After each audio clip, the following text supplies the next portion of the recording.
Just got some fried rice. With service to Cancun. I think so. So excited to eat!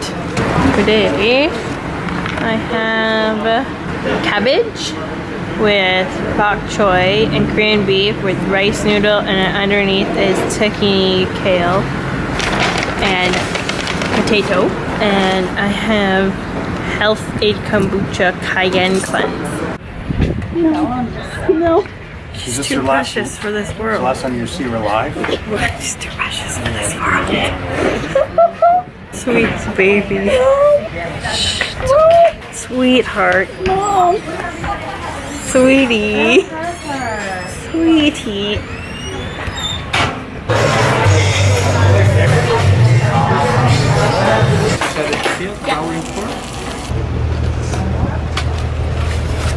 Hello. So since I've been in LA, I haven't really been vlogging that much. I know that probably the way I'll edit it, you won't really be able to tell, but we've been here for like a week, I think. Yeah, like a week, but I haven't been vlogging like at all. I don't know, it's just something about being here. It's like super familiar because I've been coming here like a few times a year since I've been born. So if you're at home, you don't like really want to vlog. You like just like chilling. I don't know. We're chilling. We be chilling. So I thought I would just talk to you while I do my makeup. We're gonna have a chat. So we just came from Hermosa Beach. We stay at this like little hotel that my parents found when they were teenagers, and it's like, I don't know, it's like a ghetto paradise. I super love it there, but like they've been doing some renovations lately, so it's not like as ghetto anymore. It makes us really upset because it's kind of fun, like just to go somewhere that has always been the same, like since my parents have been going there, like right on the beach, and it's kind of like you can't get like the same stuff personally anywhere else. You can't get creepy lady on 10th with all her wind chimes, but you can't like just like sit out on your balcony listening to the waves, and then suddenly a helicopter chases a man down the pier. It's super cleaned up now, which is great, I guess, and very touristy, but it's kind of nice. Like, it's very familiar, and I just like the fact that like I don't know, I just know everything there, and we kind of have like the same routine. We walk on the Strand. Like, we went for a walk because we're in West Beverly right now, like right near UCLA, at the W. And like on our last night there, my sister, my mom, and I just like went for a walk. I just really like it there. It's like a home away from home. Today is our last day in LA. Tomorrow we pack up and head back home. So it's super sad. Like, I miss everybody there. Like, I miss my squad. But if they could just come here, that would be like, what are you doing? How are you? How are you? Fine. Fine. Fine. Probably the most thing I'm most excited about going home is my skin will clear up, because this, I don't know, just traveling in like these different climates, and because the air is so clean at home, my skin has been like, what are you doing over there? It's just like not been having any of it lately, which sucks because I really don't like having acne. I don't think anyone actually does, but I had really bad acne growing up. And you know, like when you think it's gone, it comes back. It's like a painful reminder of like all your insecurities at that point. Yeah. And also being in the States, I think that I feel very, very sheltered living where I do. But like so much bad shit is happening right now in the world, and like I try to stay away from the news because I know how it's portrayed and how persuasive it is to direct attention at a certain kind of person, or I don't know, I think that it's just full of crazy people getting their jollies off of like mass murders and terrorists. And like, I know that you need to be educated on what's going on in the world, but like I am very careful about what I focus on. And even I took this class my first year of first year university, and it was called scientific reasoning. And there we learn how to analyze scientific articles and research projects and how persuasive they are. So I kind of take what I learned from that class and apply it to social media and news, because people are sickeningly attracted to disturbing things, which I am 100% guilty for. I just spent like 3 days watching documentaries on serial killers, but I'm just very interested in their psyche, so that's my justification. I'm not a crazy person. Anyways, I'm very careful about what I read in the media and how I interpret it and how people want me to interpret it and how they present the information. And if I'm interested in it enough, or if I think that it's been unjustly publicized, I will obviously do some research in it and follow up. Like, I just think it's insane that here in the States, it's so glamorized. Like in Canadian news, it's pretty much the same thing.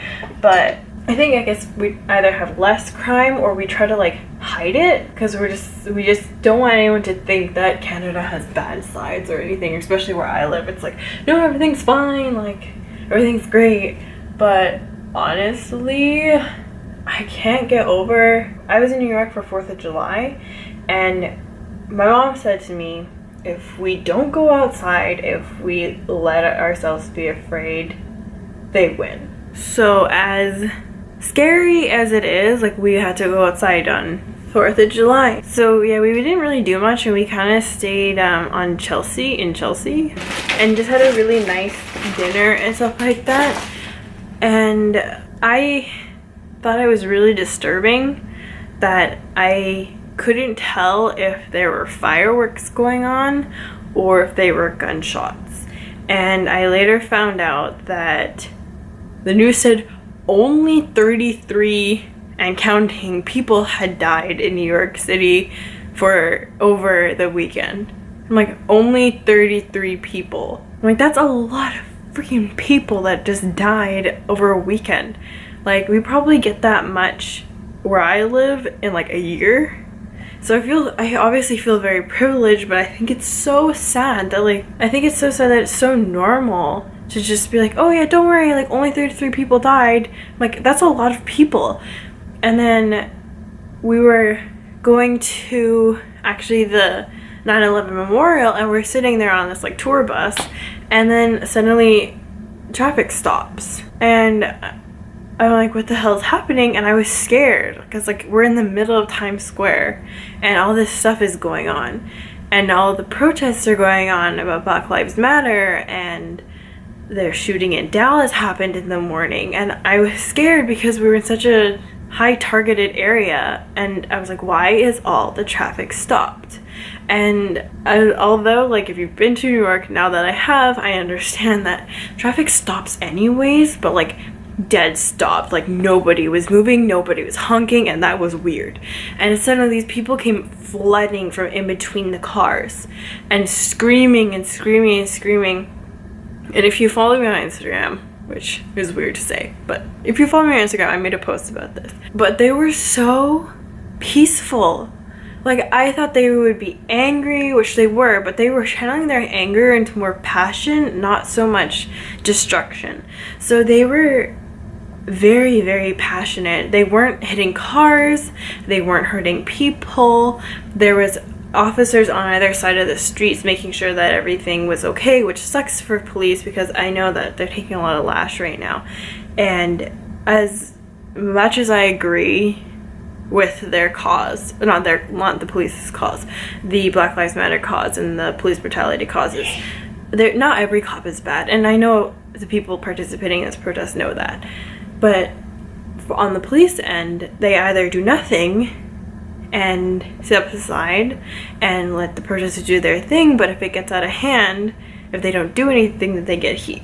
If they do something, they get heat. So they're in an impossible position, which really sucks, but this cause needs to be brought to light, And I was talking to my sister, and I was saying to her, I understand that we need to raise awareness, but like what can we do? Like, what is this gonna do? Like, how is this gonna be solved? She was telling me all the different ways that simply awareness is gonna change so many other things. Like, as soon as you start talking about it, things get in motion and things get noticed. And I think that's so important, because when I was thinking about it, I was just like, how is this gonna change anything? I'm like, the cops still have the upper hand. They're the ones with the guns. They're the ones with the abilities to erase tapes and hit people and tase people and kill people. By raising awareness, they realize that these things need to change, and then those changes get put in place. Like having the officers who are in a inappropriate situation with a victim or someone they're arresting where they've beaten them or tasered them and for unwarranted reasons. I agree that people from like out of state or something should be judging them, not the people in their like department, like in their or who they eat lunch with every day, because it's good, they're gonna have a biased opinion. So this is super off. This is a super weird tangent, but I think this is super important, and no matter how small your platform is, I believe that anything helps. And if you're not gonna do anything about it, if you don't have an opinion about it, then you're basically saying it's okay. And what I thought the beauty of that protest was, as interesting it was for me, because I've never seen anything like that before. That doesn't happen where I live. It's incredibly interesting to see that the percentage of Black people participating in the protest was almost equal, or probably there was more white people during that protest than Black people, which is sad, because maybe Black people think that they're going to get targeted by going out in these protests, which is a possibility. But it's so nice to see that people who it doesn't necessarily affect are actually doing something about it. And I think by more talking about it, by more hashtagging, even though social media seems like it doesn't do anything, it does. It raises awareness and it moves things along. So you should have an opinion. So yeah, and then a thing happened in France where 77 people died and hundreds were injured on Bastille because of the guy running them over with a truck. Yeah, fucked up things are happening right now, and I don't think people realize how lucky we are, especially people who does it affect. Like, it's great to change your profile picture to say France or whatever, which I did, but there's so many other things going on. There's things going on every day. The Turkish army is overrunning the government right now, and nobody sees they're changing their statuses. Like, it's just stupid.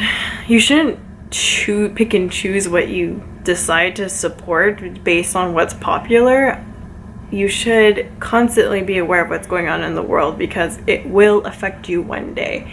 Because one day it might be you, and you'll probably think people changing their Facebook profiles to red, white, and blue does nothing. And your cause or your disaster is not as popular as this other one, so nobody gives a shit about your small little town. But it's important to you.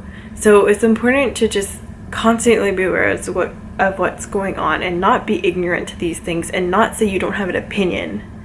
Because you should have an opinion. Because if someone told you you had no opinion about your town or your family, that would feel pretty shitty. So be aware, have an opinion, and do not be ignorant to what's going on in the world, because one day it could be you. And you'll probably find it very disturbing and nobody cares about you. Anyways, this is not about that, but it's become about that. Anyways, I'm gonna finish getting ready now and stop talking, because, yeah, I don't know. I thought this was kind of important to say, even though I know my following is really minimal. I still think it's really important to talk about, just to get something out there. So yeah, I'm gonna get changed now. Okie dokie, I am ready to go now.